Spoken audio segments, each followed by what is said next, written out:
Palaban ng si Elder ng kayod. Ano ang lulutuin mo ngayon, Elder? Ito sa purado. Pero mga kapatid, kailangan nito like dito sa pagkakataon ito sapagkat minsan lang ito nangyayari. Kasi sa panahon ngayon, ano na, automatic na, may makina. Pero tayo sa mga natural. Yan. Kapagkat itong natural, ito ang pinakamasarap na trabaho manggaray. Sabi nga hindi nanay kanina dapat i-decision natin. Ano yung katamtama lang yun yung hindi masyado. Kasi pag natural lang magkata. Yo. Sa mga makina. Ito magkata. Paliwala ka. Yung dalawa, kabila yung nanay na. Ilan ang kaya mong ano niyan? Ang dalawa. Kasi bibigyan ko ng pagkakataon ng mga nagpapanood. Ayan. Ganito. Sunod si Brother Mike. Ayan. Sunod si Brother. Oh, sunod si Brother. Ay, sanay ito si Brother. Uyo, si Petra. Ay, ayan. Anong Petra? Ayos ka lang. Hindi ko marunong yan. Yan. Ay. Mahilig sa kinataan, siyempre ba.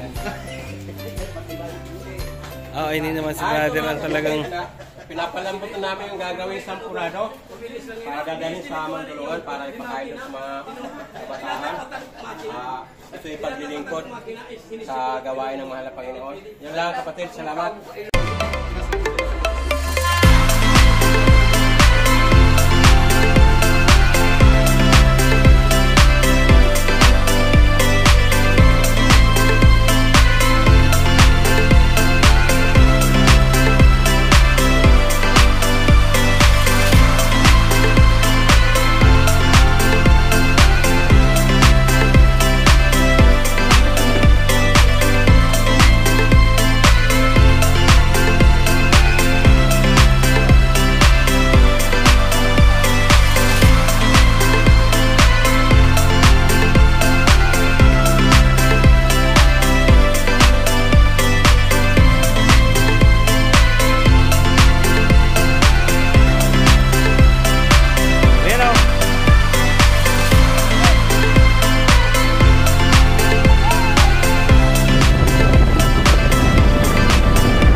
Yo guys, so ngayon nandito tayo sa Mandulungan gubat. Ayan guys, gubat na gubat ito, nakita nyo. Ganda ng mga punong kahoy tuwid na tuwid. So ayan, nandito ngayon ng ating mga kasamahan na Seventh-day Adventist at magbibigay tayo ngayon ng lingkod or serbisyo. So ayan, marami tayong gagawing activities sa gabing ito. Ay sa gabi, marami tayong activities gagawin sa hapon na to. So yan guys, panoodin yung video ito at marami kayong matututunan. So tingnan natin kung ano yung ginagawa ng ating mga kasamahan. Andito lang sila. Ngayon ay ang naka-schedule sa atin ang health. Si Ma'am Janet. Bahala na si Ma'am Janet mamaya doon at ang ating cooking demonstration ngayon ay langka nuggets. Langka nuggets, okay. Ayos yan. Pwedeng pang negosyo, pwedeng pang sarili. Pang sarili. Yan. Ito ay kakaiba na ano natin, na ituturo sa kanila. Kasi karamihan ng langka baga ay ginataan. Ngayon, iprituhin lang. So, ilang araw pa, ay ilang sabat pa ang ating paglilingkod dito? Ay 11 sabat pa. 11 sabat. So, nakakadalawa na? Nakakadalawa na, kaya may unti na lang. May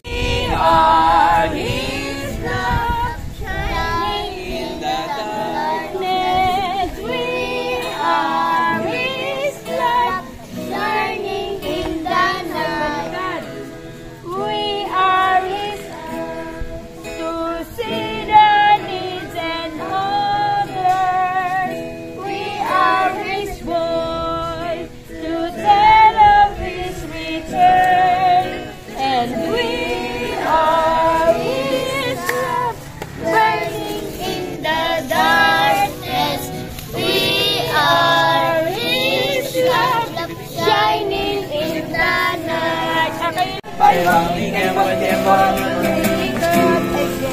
Ulo, ilalagay sa ulo. Oh, yan. Ang salamin ni Lola, ilalagay sa mata. Ang kamay ng bata, ilalagay sa hita. Nasa Okay. likod ng bata? Yan. Ano daw ang ilalagay sa mata? Salamin. Ninong may salamin. Yan. O ano daw ilalagay sa ulo? Gopya. Kaninong gupya? Lolo. Ulitin. Ang bigil. Ang sombrero ni Lolo ilagay sa ulo. Ang salamin ilagay sa mata. Ang kamay ng bata ilalagay sa hita. Ano daw ilalagay ng mga bata? Kamay sa Hita. ay, si hita. Ay, nakalagay. Sige, tayo manalangin. Panginoong Diyos, muli sa hapong ito kami nandito sa isa mandulungan. Sa lugar na ito, Panginoon, aming pinapasalamatan ang iyong patuloy pag-iingat sa amin. Maraming salamat na nakarating kami dito ng ligtas at maraming salamat sa magandang panahon. Maraming salamat din sa mga kabataan, mga bata na nandito ngayon upang muling makapakinig ng kwento, muling makapag-aral ng mga awit na nakakalugod sa iyong dakilang pakinig, Panginoon. At aking dinadalangin, O Diyos, ang sandaling ito na habang kami ay habang ang mga kabataan ay maikinig, ang mga bata maikinig ng kwento ay naway buksan mo kanilang bawat isipan na maunawaan ang kwentong ito upang sila naman, O Diyos, ay matuto ng mga mabubuting bagay at sila ay magiging kapakipakinabang sa kanilang tahanan at gawin din naman sa kanilang paglaki, Panginoon, maging pakipakinabang sila sa kanilang sa lugar o kaya saan man sila, Panginoon, maglilingkod. Aking dinadalangin na patuloy kaming pangunahan ng Espiritu upang ang aming pakikinig ng kwento ay masiyahan at maligayahan kami. Maraming salamat muli sa pagkakataong ito na pinagkaloob mo at ang lahat ng ito ay aming binabalik sa iyong papuri. Pasalamat ang aming sasampalatayan at tugon na aming madalangin sa pangalan ni Jesus. Amen. Ngayon ang ating kwento ay isang bata din. Siguro kung kayo ay nagbabasa ng Biblia sa inyong mga tahanan ay mababasa nyo ang isang kwento ng isang batang pangalan ay Jose. Sinong may pangalang Jose? Wala nang. Sa panahon ngayon, pagandahan ang pangalan. Noon kasi unang panahon, papangitan. Hindi naman joke. Nang una kasing panahon, ay kapag pinangalanan mo isang bata, merong ibig sabihin, merong kahulugan. Ngayon kasi, kahit na wala namang, di mo maalam kung anong kahulugan, basta magandang pakinggan yung isang word ay pinapangalan na. Ano? Ganon ngayon, pagandahan ng pangalan o kaya yung pagkabigkas ay medyo cute. Okay. Di ba mga bata? Ang mga pangalan ngayon ay Joshua, ano pa ba? James, maraming ano. Ikaw, anong pangalan mo? Ano na lang yan, yung mga palayaw. So, ang ating bida ngayon ay si Jose. Si Jose ay ano, siya ang panglabing isa. Ano yung panglabing isa sa ano? O pang-11, yan. Ang galing ni ano pangalan mo Tutoy? Bunok. Yung to pangalan mo? Ha? J? J Burabud? J? J lang, J ang pangalan mo, si J. So, panglabing isa, ibig sabihin ay lagpas yung ano. Panglabing isang kapatid siya. Meron pa siyang kapatid na 10 at katunayan diyan, meron pa siyang isang kapatid na ang pangalan ay Benjamin. Bagaman hindi niya nakita nung panahon niyon doon sa kwentong yon. So marami siyang mga kapatid, meron siyang 10 kapatid, ay siya ay panglabing isa. Itong mga Itong mga kapatid niya, ang trabaho na ibinigay sa kanilang ama doon sa mga kapatid niya ay taga-alaga ng mga tupa. Alam niyo yung tupa, mga bata?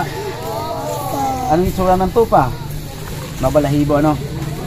Kasi ang kambing makinis, ang tupa mabalahibo, pero parang meron silang pagkakahawig.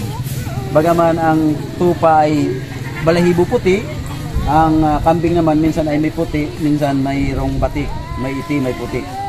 Pero ang tupa talagang 95% kulay puti yung balahibo niya. So itong si Jose ay bagaman nung panahon yun ay siya ay siyang bata, siya ay bunso. Yung 10 niyang kapatid ay nandoon sa bundok, nandoon sa ang tawag kasi doon sa ang tawag noong una panahon ay parang. Ibig sabihin yung parang ay mga masukal na lugar. Ang parang ibig sabihin masukal na lugar, mapuno at malayo sa bahayan. Ang ginagawa ng 10 niyang kapatid ay nagpapastol sila. Ang pinapakain nila ng mga damo yung kanilang mga tupa at saka mga kambing, mga baka. Kasi ang dami nilang alagang mga mga hayop. So pinapakain nila. Ang inaabot sila ng halos 6 na buwan sa pagpapakain o pagpapastol ng kanilang mga tupa, kasi ang natitirang buwan ay inaano nila, kumbaga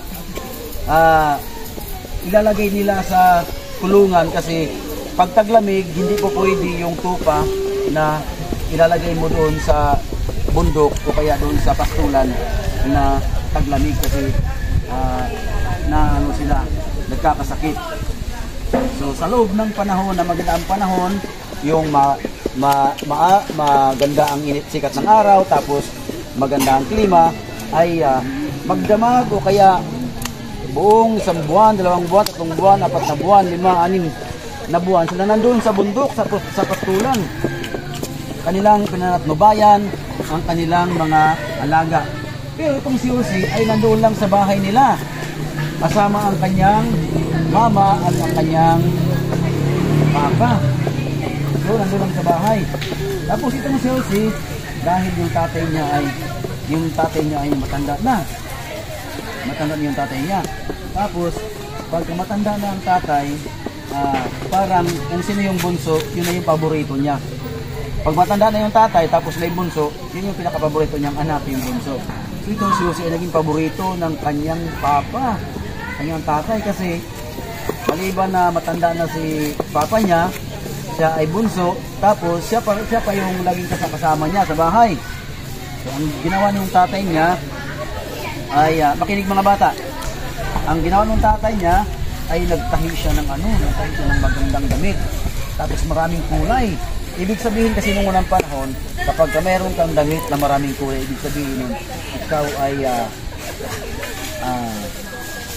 paborito ng iyong pamilya, o kaya ikaw ay mahal-mahal ng iyong nanay at iyong tatay, o kaya medyo maluwag ang inyong kalagayan sa buhay pagka meron kang damit na iba't iba ang kulay. Kasi ang madalas doon na sinusuot, yung yung parang damit lang ng parang sako lang na parang sino nakakakita sa inyo ng abaka, parang yung ang itsura kasi ng abaka para siyang katawan ng saging, yung tawag nun, tawag sa hindi ko nung sabon tayo saging tugang, batag. Parang ganoon ang katawan ng abaka, kaya lang ang abaka maliit, payat, ang batag kasi ay naroon ganito kulang puno, mas nakula pa. So parang ganun lang, yung iisang kulay lang na parang dirty white, o kaya parang marumi na yung parang nadudumi na kulay puti. Ganun lang ang karamihan na sinusuot nila ng araw. Pero kapag meron kang damit na maraming kulay, may pula, may violet, may dilaw, may itim, tapos may puti, o yung rainbow, ay parang parang prinsipe ang tingin sa iyo. Prinsipe ang tingin sa iyo. Kaya yun ang ginawa ng tatay ni Jose. Ginawan siya ng damit na maraming kulay. At ang nangyari dahil doon sa damit na ginawa ng tatay ni Jose, na at isinuot ni Jose, yung damit na maraming kulay. Ang nangyari, yun ang dahilan kaya nagsilos, yung nagumpisa yung parang naiinggit yung mga kapatid ni Jose sa kanya. Kasi nakita nila na si Jose ay paborito ng kanilang tatay. So, habang lumalakad ang panahon, itong si Jose ay nanaginip. Sabi ni Jose na, ako'y may panaginip. Sabi naman ng papa niya, ano yung panaginip mo? Hindi. Kuninto niya, ako'y may panaginip na siya ay, alam niyo yung mag-ani, no? Alam niyo na mag-ani? Yung paroy na inaani yung paroy, ano? Oo, magapas. Meron siyang napanaginipan ni Jose na naggapas sila ng paroy, tapos yung binigkis nila ng ganito kalalaking bigkis. Tapos nakita dun sa panaginip ni Jose na yung una naggapas sila ng paroy, tapos tinalian nila, tapos nakadapa, tapos biglang tumayo yung biglang tumayo yung 11 paroy na tinalian. Tapos masigit na mataas ang tayo nung paroy ni Jose. Tapos yung 11 paroy ay yumukod sa paroy yung paroy ni Jose na tinalian. So ikuninto ni Jose doon sa kanyang mga kapatid, ibig sabihin, sabi ng tatay niya at saka yung mga kapatid niya, ibig mo bang sabihin na kaming lahat ay maglilingkod sa iyo, ikaw ang magiging pangulo sa aming lahat? So wala naman yon, parang hindi naman iniisip ni Jose, kasi wala naman siyang masamang intensyon, kasi ang iniisip niya lang ang iniisip niya, kasi yun ang panaginip niya yun ang panaginip niya na naggapas sila ng paroy at tinalian nila, silang 12 naggapas silang paroy, tapos tinalian, tapos nakahiga. Biglang tumayo yung paroy ni Jose, tapos tumayo naman yung mga paroy nung tinalian ng mga kapatid niya, at yumuko doon sa paroy na tinalian niya. So ang kwento ni Jose ay doon lang. Kaya lang ang interpret ng mga kapatid niya, ang ibig sabihin kumbaga yung isip ng mga kapatid niya, ibig bang sabihin ay kami ay magiging alipin mo kami, o kaya ibig mo bang sabihin na ikaw ay magiging isang mas mataas ka sa amin, o kaya pantipong ganon. So wala, hindi yun inisip ni Jose.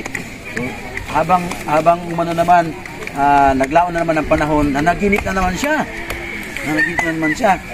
Tapos ikuninto na naman niya.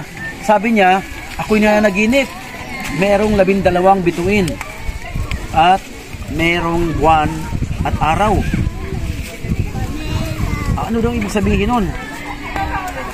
So yung 12 bituin, ibig sabihin nun ay yung 11 bituin, ibig sabihin yun yung mga kapatid niya. Tapos yung buwan, yun yung nanay niya, at yung araw, siya yung tatay niya. Siya yung tatay niya, yun. Ibig sabihin nun, yung napanagipan niyang araw sa yung tatay niya, yung buwan, yung nanay niya, at yung bituin na 11, yung mga kapatid niya. Ay doon sa panaginip niya ay yung buwan, yung araw, at saka yung 12 bituin ay yumukod sa kanya. At ikwento na naman niya doon sa kanyang mga kapatid at doon sa tatay niya. Ako'y may panaginip ng ganito. Ang buwan, ang araw at ang 12 bituin ay yumukod sa akin. Hindi, sabi na naman yung mga kapatid niya, parang kakaiba na tong kwento mo. Yung panaginip mo, talagang gusto mo nang sabihin na kami ay maging alipin mo, maging tagasunod mo, kaya ikaw ang magiging hari sa amin, ikaw ang magiging prinsipyo sa amin. Nagsisilos na ng todo ang kanyang mga kapatid. Sabi ng mga kapatid kay Jose, balang araw makakaganti kami sa iyo, kasi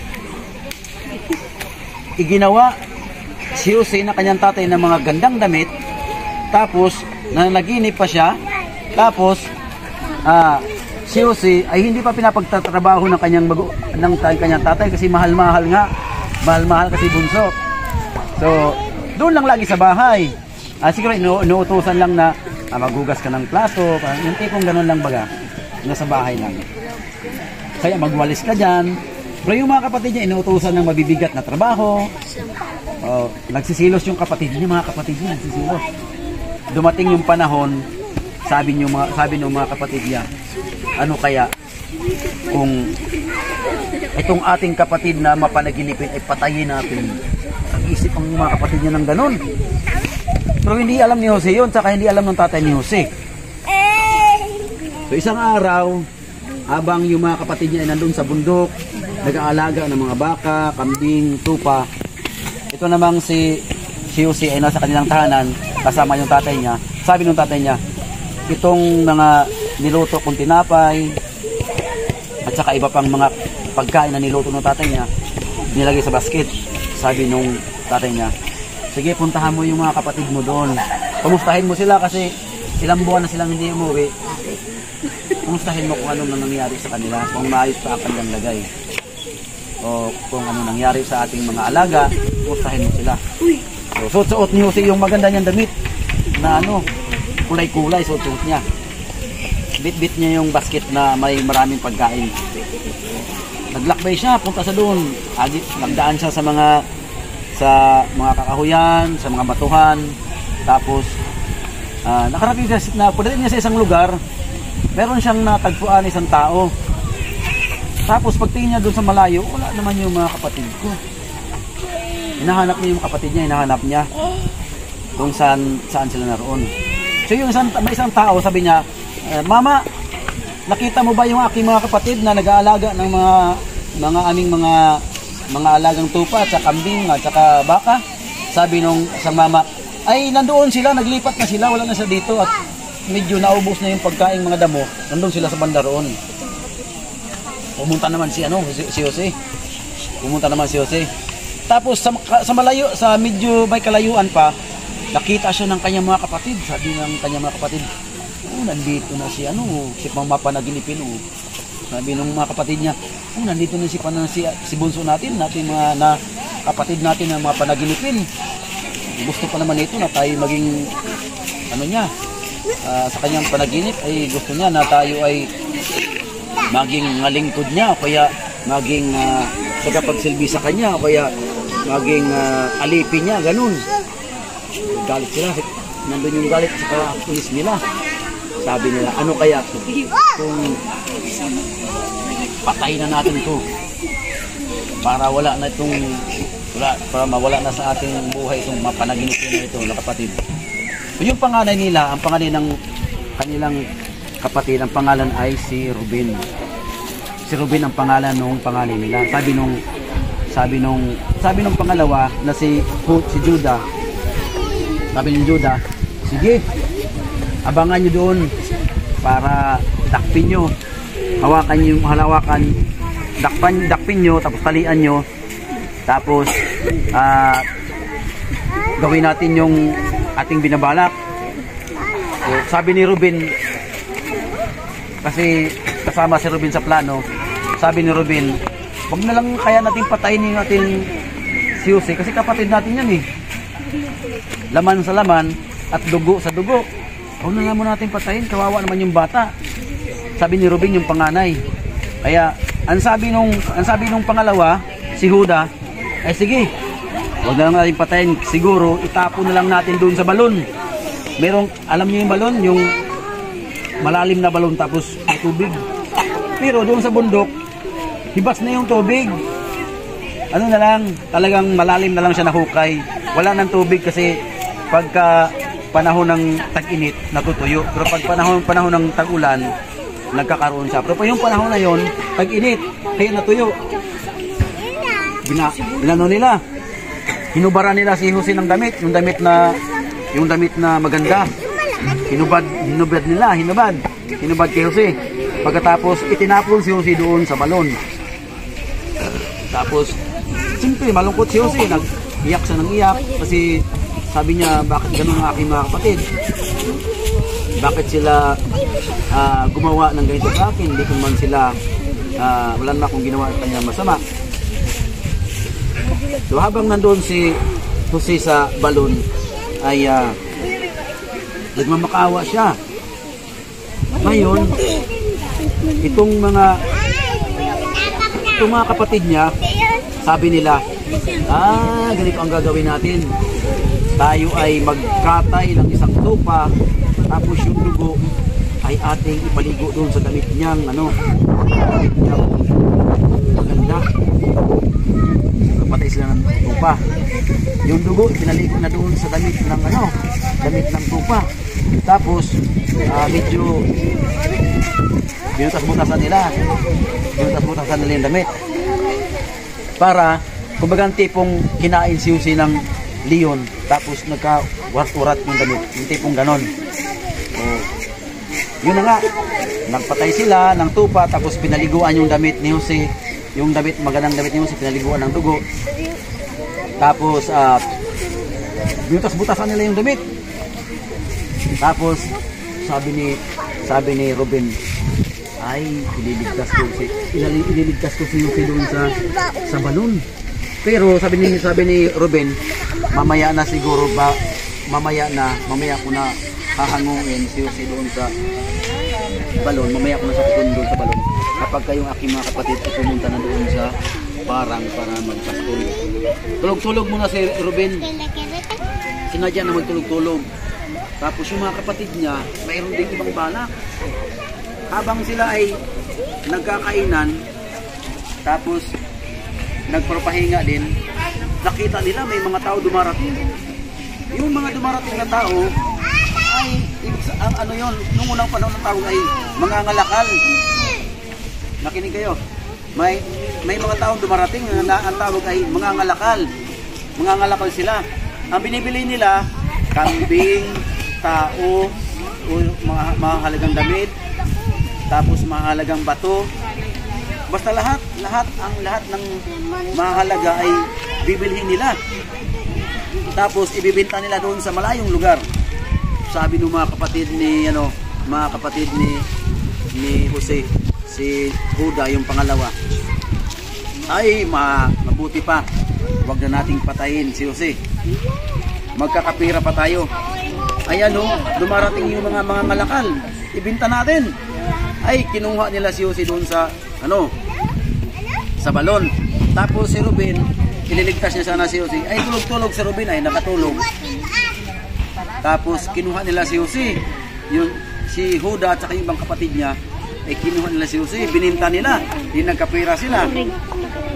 Pagkagising ni Ruben, sabi niya, puntahan ko si Jose at ililigtas ko na sa doon sa balon. Pagpunta niya, wala na si Jose. Naibenta na ng mga kapatid niya doon sa mga alakal. Nagsisi si Ruben, sabi niya, anong ginawa niyo sa ating kapatid? Inumbatan niya yung mga kapatid niya. Anong ginawa niyo kay Jose? Nasaan si Jose? Sabi ni Ruben. Sabi ni Huda, wag mo nang alalahanin yung kapatid nating mapanaginipin. Bininta na namin sa mga alakal. So nagkapira pa tayo. So wala na si Jose. Dinala na siya ng mga alakal doon sa bayan ng Ehipto. Bayan ng Ehipto kasi sila taga Israel. Ang bayan nila ay Huda, Jerusalem, parang ganon. So wala na si Jose, dinala na ng mga lakal doon. Pagdating doon sa Ehipto, kasi si Jose magandang lalaki siya, makisig, kahit bata pa siya, meron siyang magandang mukha, magandang lalaki si Jose, makisig, tapos kahit na medyo maitim-itim pero makinis. Pagdating doon sa Ehipto, ibininta na ng mga lalakal ang iba nilang mga kalakal. Tapos yung isang tao doon na may pangalan ay Putipar, sabi niya, magandang bata ito, makisig, magandang lalaki, cute, bibilhin ko. Binayaran si Jose ni Putipar.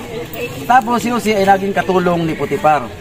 So yun na ang trabaho ni Jose sa sa bahay ni Potiphar ay maglinis, maglampaso, magwalis, magpunas doon sa mga salamin, mag-alaga doon sa garden, all around. Tapos nakita ni Potiphar, ang sipag naman itong Jose. Jackpot ako. Sabi ni Potiphar, jackpot ako sa bili kong batang ito. Masipag, makisig. Masipag, lahat ng mga gawain ay ginagawa niya. Tapos, hindi siya tumitigil hanggat di matapos. Tapos, hindi siya mareklamo. Sabi ni Potiphar, ang swerte ko sa batang ito. Sige, dumating yung panahon na habang si Jose ay lumalaki na, lalo siyang gumandang lalaki. Lalo siyang naging makisig. At lalo siyang naging matalino sa mga gawain. Yung mga gawain niya mula nung nandun siya ay kabisado niya na. Alam niya na kung paano gagawin. Alam niya na kung paano tapusin kaagad ng maayos. So, lalong higit natuwa si Potiphar sa kanya. Sabi niya, ang swerte niya talaga kay Jose. Ito namang message ni Potiphar ay may gusto kay Jose. May gusto kay Jose kasi si Jose magandang lalaki. Siguro si Potiphar hindi masyadong magandang lalaki. May edad na. Itong si Jose, okay. So ating madaliin mga kapatid, madaliin natin. So yun na. Si Jose ay naging isang magandang bata, masunurin, at higit sa lahat may takot siya sa Panginoon. Sabi niya, Panginoon, anuman ang iyong plano sa aking buhay sa lugar na to ay kayo ang masunod. Dapat mga bata, tayo din ay maging masunurin. Kasi nung si Jose nandun na sa Ehipto, ay masunurin siya. Naging masunurin siya sa lahat ng inuutos sa kanya nung tao na nakabili sa kanya.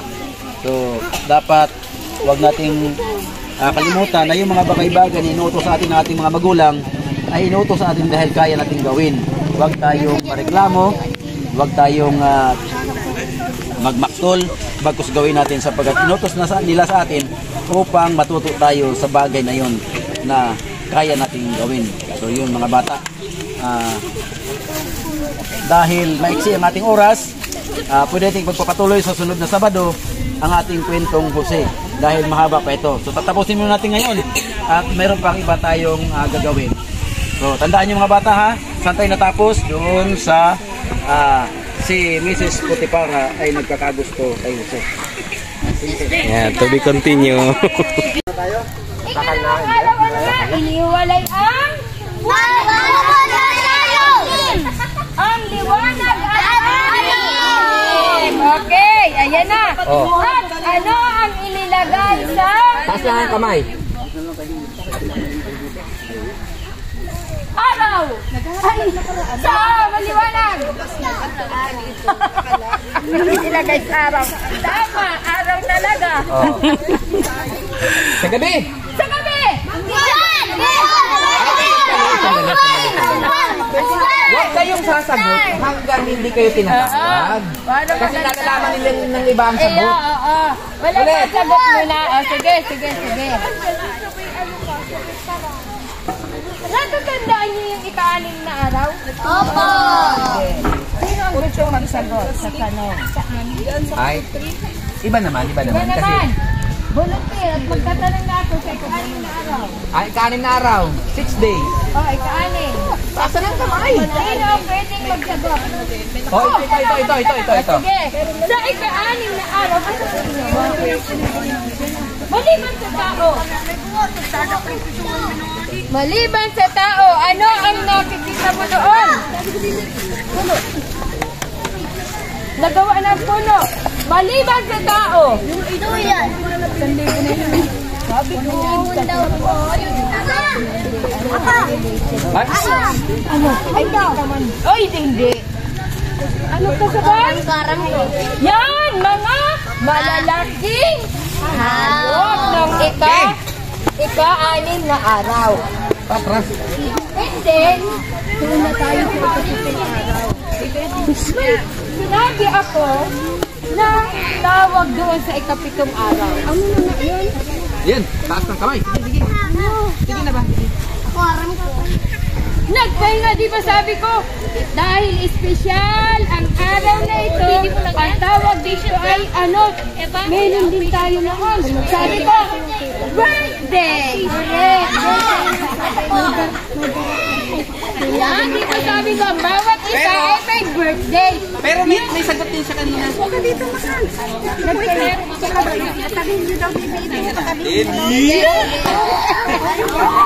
Lampasan na natin ito. Gawa na tayo sa sunod. Si Eva at si Adan ay tao talaga. Pwede kayo ng tanong. Si Eva at si Adan ay naging bantay ng ginawa ng Diyos, di ba? At alam ko na kahit hindi ko binanggitin ay alam nyo. Kasi ang iba sa inyo ay nagbabasa ng Bible. Ano ang pangalan kung saan nakatira si Eva at si Adan? Sa gubat. Saan? May hindi. Saan? Saan? Anong pangalan? Sa Eden. Sa Eden. Sa Eden. Wag paksad, wag. Okay, bigyan ng clue. Oo, sa Eden. Pero utang ang Eden ni paktad sa Garden of Eden. Sabi ng Diyos, lahat ng nakikita nyo ay sa inyo yan. Lahat ng punong kahoy ay pwede nyo. Yan na. Kaya tuwan-tuwa yung dalawang ay hindi pa dito kasama si pero ang kasama at doon na nga sila nanilahan sa Garden of Eden. Masaya yung dalawa. Masaya yung mag-asawa. At ang sabi ng Diyos, mamumuhay kayong masaya. Lahat ng nakikita nyo ay sa inyo yan. Pero, makinig, mag-uula kayo. Pero, meron daw isa na hindi masaya. Merong isa, o kaya sabihin natin, tao na lang kumwari kasi pagsabing bagay ay mga bagay. Merong isa na gusto niya ay masira itong si Eva at si Adan. Sino ka isa palagay niyo ito? Ay, very good. Yan! Ayaw ni Satanas daw na magi tayong masaya. Kaya sabi ni Satan, ay, sisirain ko sila. Hindi ako papayag na maging masaya si Eva at si Adan. Kasi sabi ni Jesus, lahat ng punong kahoy ay pwede mo. Maliban sa gitna. Maliban sa isang puno na nasa gitna ng apple! Sa gitna ng ano? Eden. Sa gitna ng Garden of Eden. Meron doon isang puno. Na ano kaya ang sabi ni Jesus? Sabi ay,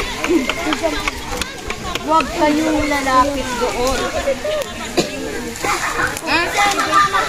Yan, kasi pag lumapit kayo, humagal kayo, sa puno na yan ay, ano daw? Mamatay. Yan, mamamatay.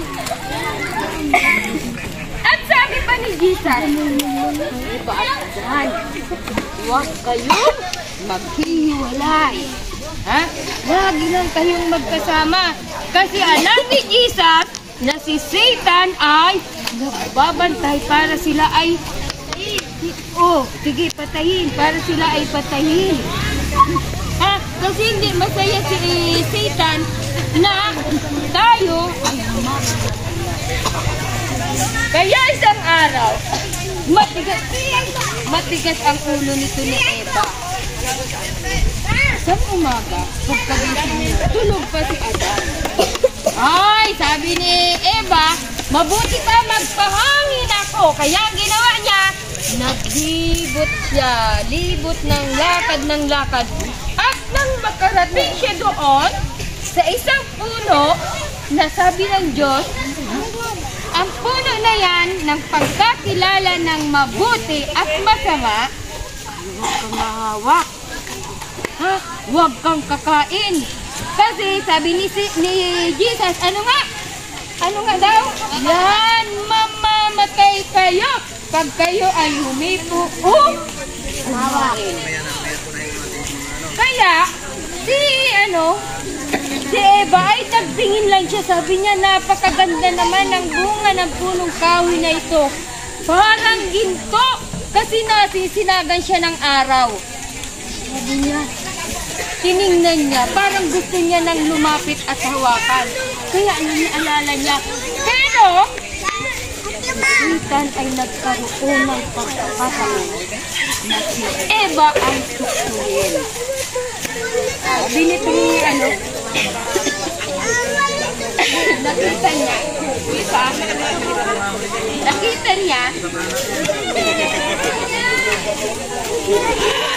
Nakita niya itong ahas na napakaganda kasi alam niyo mga bata, ang ahas noon ay lumilipad. Pero ngayon hindi na kasi binuksan niya si Eva. Na lalong nang laki si Eva nang marinig niya. Sabi niya, tunay ba na kayo ay hindi pwedeng kumain ng mga bunong kahoy? Ay, sabi ni Eva. Namangha siya at siya ay sumagot. Sabi niya, hindi! Maliban dito sa puno ng pagkakilala ng mabuti at masama. Hindi kami pwedeng maghito o kumain. Ay, sabi ni Satan. Di, totoo yan. Kasi pag kumain ka ng bunga nito, ay mabubuksan ang iyong mata. At magiging kang katulad ng Diyos na hindi mamamatay. Kaya inukso niya, nagandahan si Eva sa mga sinabi ni Satan na siya ay nasaan yung ahas na lumilipad. Ang ginawa nitong ahas at parang nagdadala-dalawa si Eva, ang ginawa niya ay kumuha siya at pinakita niyang kinain niya. O, tingnan mo, hindi ako namatay. Ay, naniwala si Eva. Kaya ang ginawa ni Eva, si Satan ay kumuha at ibigay sa kanya at nilasahan niya. Sabi niya, ay, napakasarap pala ng bunga nito. At wala pa siyang naramdaman, kaya umuwi siya na may dala siya noon. At sabi niya, Adan, Adan, Adan! Binigay niya yung puno, ay yung bunga. Sabi niya, Adan, napakasarap pala ng bunga nito. Ay, sabi ni Adan, bakit kumuha ka? Sabi ng Diyos, ay ano? Kumuha ba? Kumain ba? Sabi ba ng Diyos? Hindi, andaw! Huwag hawakan, huwag kakainin at ano? Mamamatay. Pero, sabi niya, hindi naman ako namatay. Dahil sa mahal na mahal ni Adan si Eva, dahil mahal na mahal niya, ano kayang ginawa ni Adan? Ha? Ano kayang ginawa ni Adan? Tinanggap kaya niya yung binigay ni ano? Tinanggap kaya niya yung binigay ni Eva? Na bunga? Sakit ka, kumain din ka mo. Sabi niya, pag namatay itong aking asawa, paano na ako? Nag-iisa na ako. Tinanggap niya o hindi? Hindi! Tinanggap niya at ay, maya-maya pagkain ni Adan. Nakita niya na sila pala ay walang damit. Kasi ang damit nila ay damit ng katuwiran. Ang Diyos ang may gawa niyan. Pero sila ay nagsunod o hindi nagsunod? Ha? Hindi sila, lagi silang nasuwayin. Bakit? Kumain sila ng bunga, ng prutas, ng pagkakilala ng mabuti. Kaya, one day, isang araw, ay nagbisita ang Diyos sa kanila. Binisita na ang Diyos si Eva at si Adan. Sabi niya, naglakad siya, pumasok siya doon sa Garden of Eden. Eva, Adan. Bakit kaya wala? Bakit kaya walang nagsagot? Ha? Ay, nagtago. Tama si Agong, nagtago. Nagtago si Eva at si Adan. Bakit? Kasi sila ay walang damit. Nawala na yung damit ng katuwiran. Nasaan kayo? Sabi ng Diyos. Eva at Adan, nasaan kayo? Sabi niya, nung dalawa, nandito po kami. Oh! Bakit? Anong ginagawa niyo? Bakit kayo natatago? Sabi nila, alam ng Diyos na sila ay kumain na ng nakaka. Bakit? Kasi hindi na sila makatingin sa Diyos. Nagtatago na sila. Bagamat, nung una ay lagi silang magkakasamang masaya doon sa Garden of Eden. Sa susunod, malalaman natin kung ano pa ang nangyari. Kaya, sa susunod na naman tayo. Sa susunod na naman.